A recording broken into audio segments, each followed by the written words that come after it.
Hi. Uh, Lane, my husband, and I are going through fertility treatments.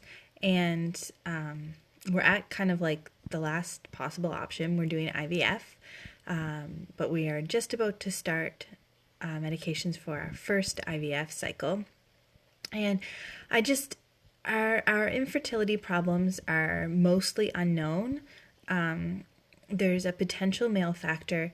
Lane has, with his semen analysis, he had zero morphology, 0% morphology. So, of the sperm that they looked at, zero were formed properly. So they were all the wrong shape or size. So everything else, he had a high sperm count though and high motility. So that was really good. But obviously, if the sperm are shaped wrong, then they can't get into the egg and stuff. So basically, that could be a problem, our doctor thinks. But he doesn't think it's enough of a problem that it's the sole cause of our infertility. So our official diagnosis is unexplained infertility. And that was when I went into our first fertility appointment. I was telling everyone, like, I don't care what it is really, as long as it's not unexplained infertility, because I just really wanted to have a reason. Like, I really wanted to know why. Because as anyone who's going through fertility treatments or who's trying to get pregnant and isn't getting pregnant, as anyone will know, you, even though you can't think that there's like, a reason why you're not getting pregnant, but it's really hard not to wonder why some people get pregnant easily and you don't. So I've been around children, working with children for over a decade, and I'm a doula, and I'm a birth doula and a postpartum doula. So I work with babies, newborns, and I work with mothers who are pregnant and expecting.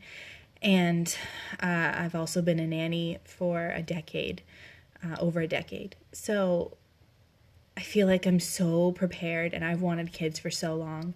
And when we started trying, we really started trying. We didn't, half-ass kind of like, oh yeah, we'll just stop taking birth control. No, like we, from day one, I knew exactly when the time was that we were supposed to be having sex, and I knew exactly what to do. I had already done my research before we even started trying. So when we didn't get pregnant, it was really frustrating, and the longer it went on, the more frustrating it was. So it's the first few years, the first 2 years, it was frustrating, but it was all internal frustration. So everything that we were struggling with was coming from our own expectations, our own curiosity and disappointment. Lately, there's been external, more like external pressure, I guess. So I have friends who have become pregnant, and yesterday we found out that my husband's brother and his wife just found out that they're pregnant.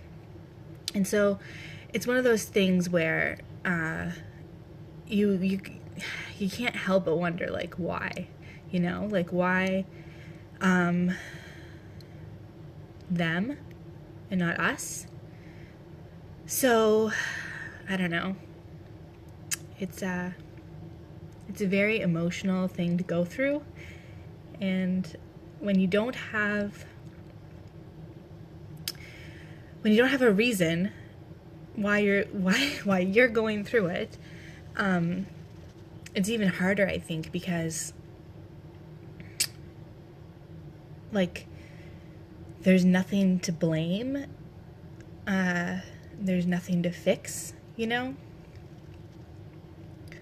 So yeah, I think obviously, if we get a diagnosis that was really like a diagnosis that had a poor prognosis, then that would be worse, you know. If we were told that, you know, I just wasn't producing any eggs, then that would be way worse. And like, I can't even imagine. Or if we were told that Lane, you know, his sperm count was really bad, or just like whatever, there was something wrong with it and it just wasn't going to work, then that would be way worse. So I'm not trying to downplay people who have really poor prognosis. But there were a lot of things that it could have been that would have been, in my opinion, it would have been better. Because there's a lot of causes for infertility and a lot of them are very treatable. And I really envy people that have, you know, a known cause.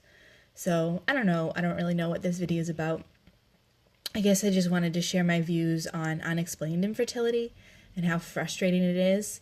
Especially, you know, people ask like, oh, well, you know, what's the problem? Is it you? Is it him? And like, we can't even say that.